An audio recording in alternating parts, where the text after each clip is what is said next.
Merry Christmas, you filthy animal. And a Happy New Year. And the first question is, Dr. Schwab, you developed a terminology called the Fourth Industrial Revolution, which became a global norm for various industrial changes. And you even chose this term as the main theme for 2016 World Economic Forum. So now, under current pandemic situation, what impact did COVID-19 have on the Fourth Industrial Revolution, and how should countries or companies should respond to it? That's an excellent question. As a reminder, my notion and my book of the Fourth Industrial Revolution is that the innovations we are seeing today in terms of artificial intelligence, the Internet of Things, cloud computing, advanced robotics, and many others, together constitute a new phase in human development, on par or even exceeding previous industrial revolutions in scale and impact.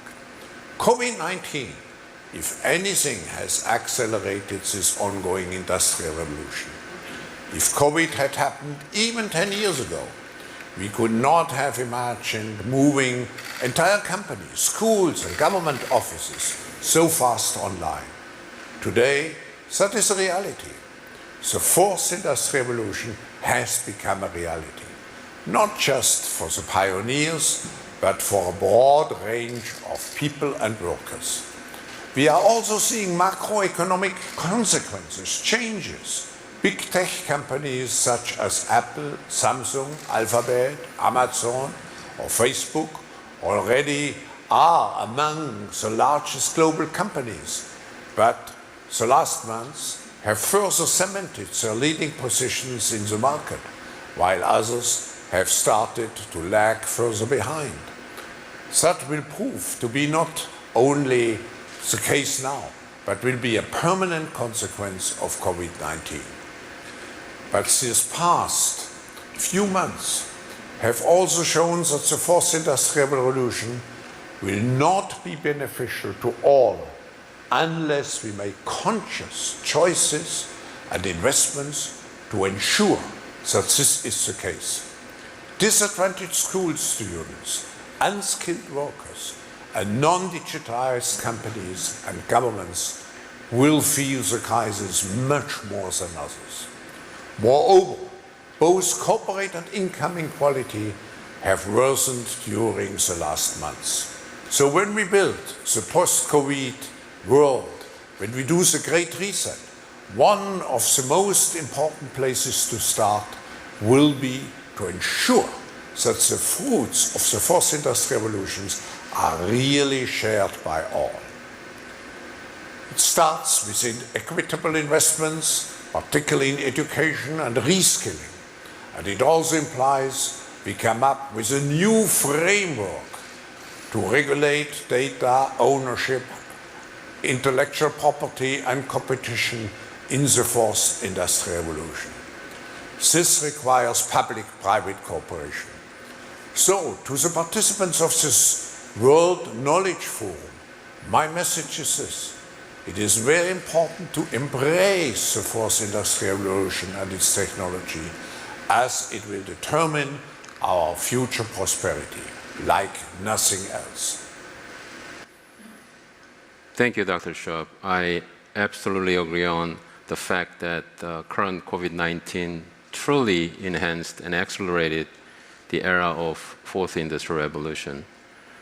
And this fact naturally leads into my next question, which is, what type of leadership is required for international corporations to overcome global challenges such as COVID-19, the US-China conflicts, and so on?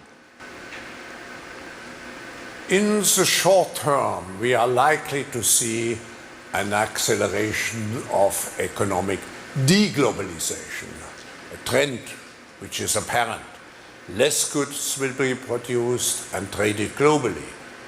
COVID-19 has caused a disruption, as we all know, in global supply chains. Companies will try and source more products from neighboring or nearby countries to ensure a greater supply chain resilience in case of future disruptions.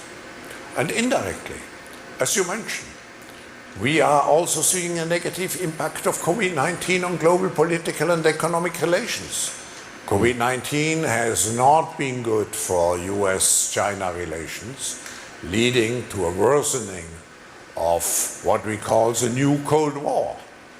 This will have long-term consequences on global economic cooperation, since companies will very often now emphasize resilience over costs.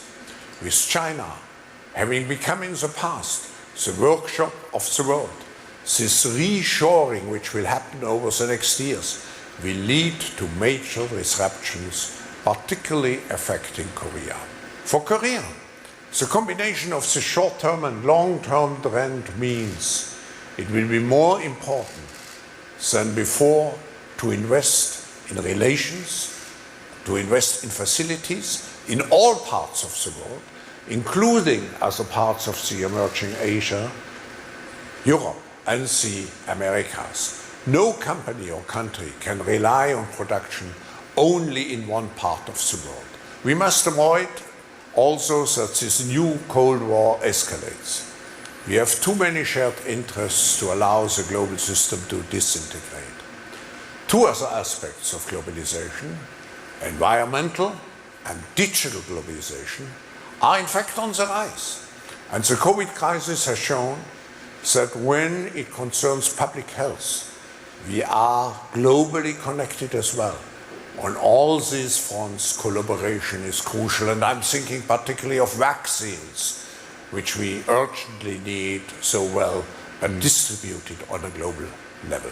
Physically, we still can close borders, but virtually, we continue to see ideas, intellectual property, digital goods and services, cyber viruses, unfortunately, and so are many other things spread everywhere. The fact that I'm speaking to you now from Geneva, I think is a perfect example. One of the consequences of COVID was that we all became more defensive and therefore more egoistic and more nationalistic. But in the end, we share a common fate as a planet and as people who live on it. The right response is to collaborate and to coordinate internationally, so we can address the global challenges posed by climate change and COVID-19 and also continue to use trade as a force for good.